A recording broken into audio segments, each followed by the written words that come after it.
Gaming Matt here. So I thought maybe I did the WrestleMania review before that. I did the Survivor Series review. I didn't do Royal Rumble because basically I think it would probably be a little complicated and doing it. I just didn't do it. Maybe next year. So I thought, what the hell? Let's try doing a SummerSlam review. You know, to me that would make a lot of sense. SummerSlam is the WrestleMania of the summer, if you will. So, yeah. And I know SummerSlam's coming up on Sunday. So I thought, why not just see how many I can do within this time. It's only the 16th. So, what can really go wrong?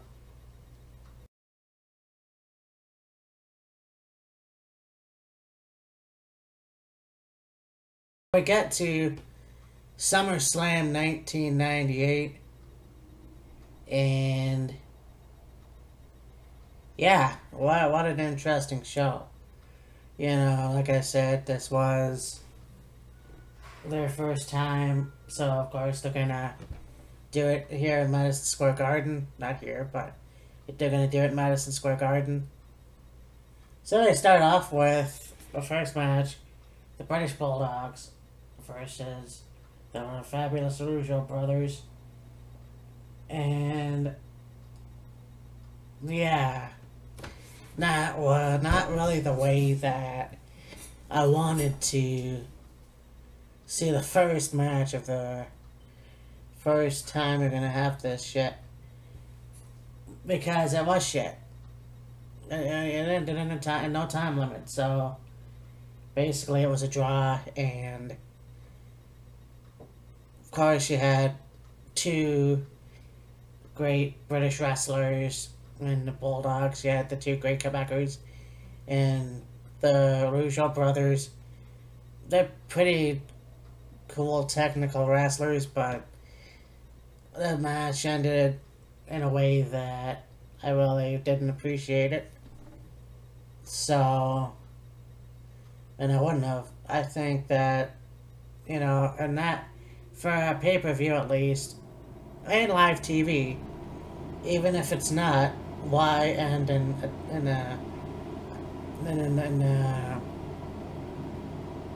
why end in a no draw, or a draw, I should say.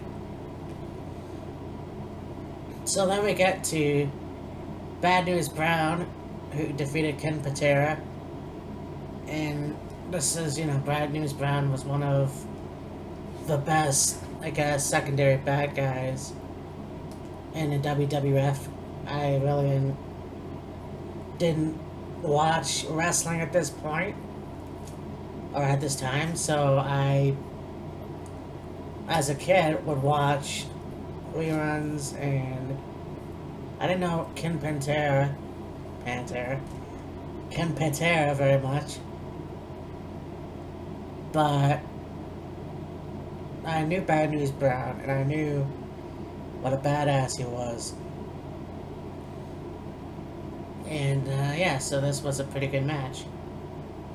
Then we have Rick Rude and Junkyard Dog, who ended in disqualification. Again, I hate disqualifications. I think this match could have did without. It should have been a winner. Both really good wrestlers, and unfortunately are no longer with us.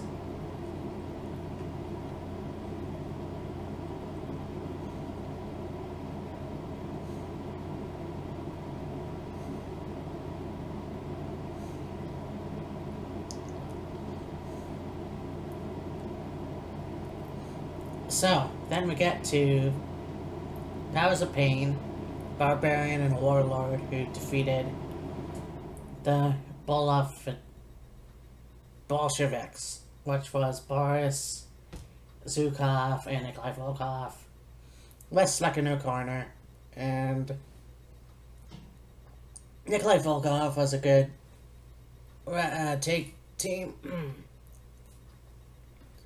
Sorry, tag team wrestler. Even though he was better, I remember him as a singles competitor. But he was with Iron Sheik at WrestleMania 1. Here he's with Boris Zukov. You know, it was usually I think it was Ivan Koloff. I think it was Ivan Koloff with Boris. And this was also a good tag team match. Powers of Pain obviously won. This was pretty cool to see them do the destruction. Pretty good match. The Intercontinental Championship was on the line. You have the famous match where Honky Tonk Man comes out. He is the longest Intercontinental Champion. Longest reign of 1988. And he comes out with Jimmy Hart. And he says, I want to challenge anybody in the back. Send me somebody out to wrestle. And who should come out? None other than the Ultimate Warrior.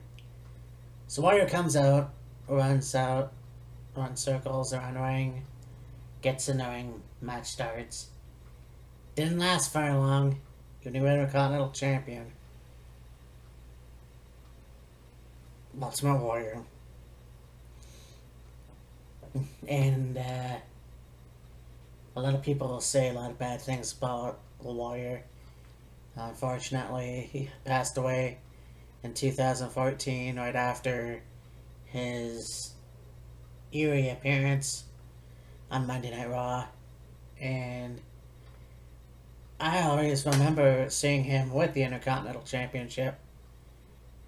You know, this guy was still, even though a cartoonish wrestler, not as bad. I don't think he was as bad as people think he was.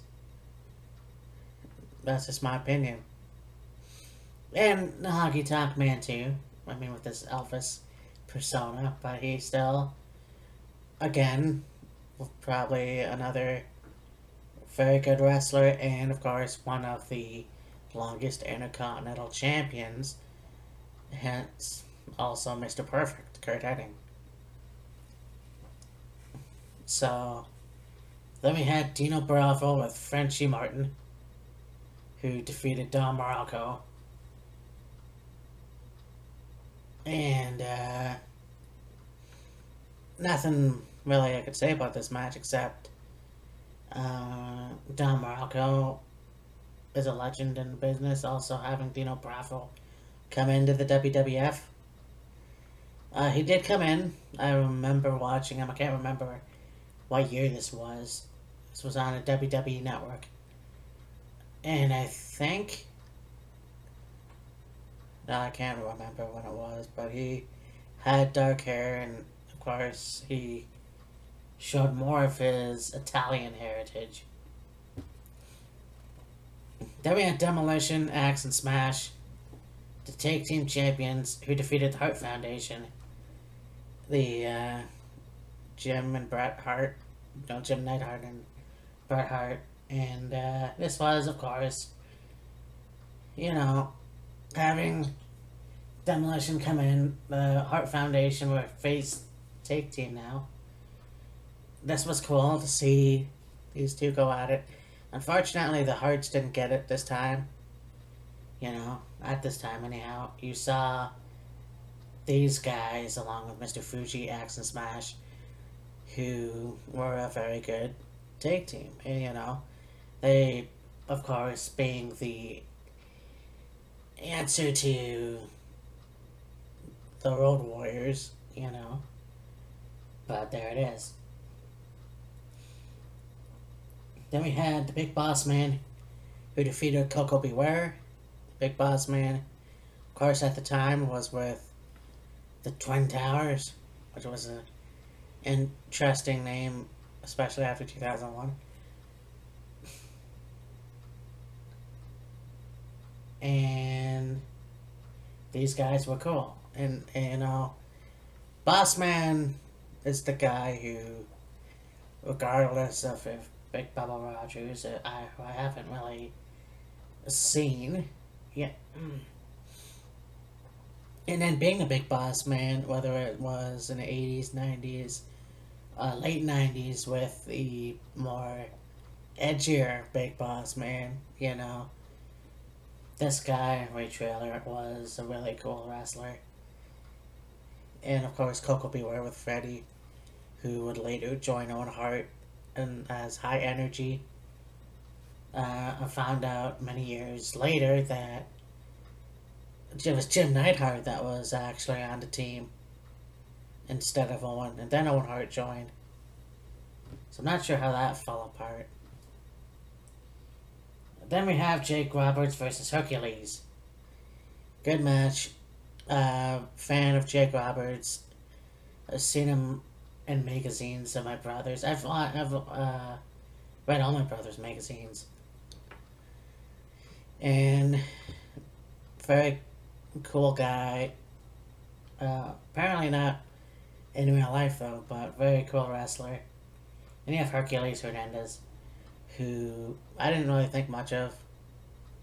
But anyways, Jake Roberts won his match.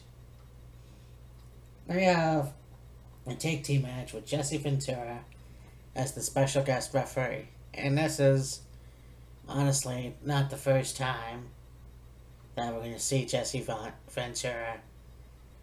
Or I should say,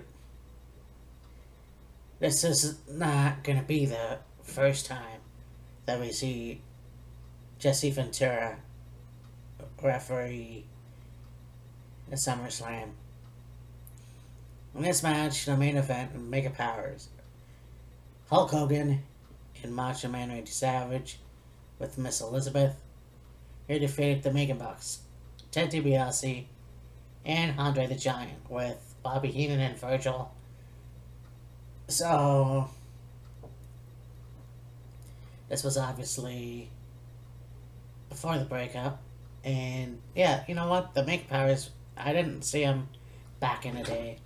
In fact, when I started watching wrestling, I know Hulk Hogan came back, but I didn't see a lot of him. I may have, but I just don't remember. And of course, I was a fan of Macho Man.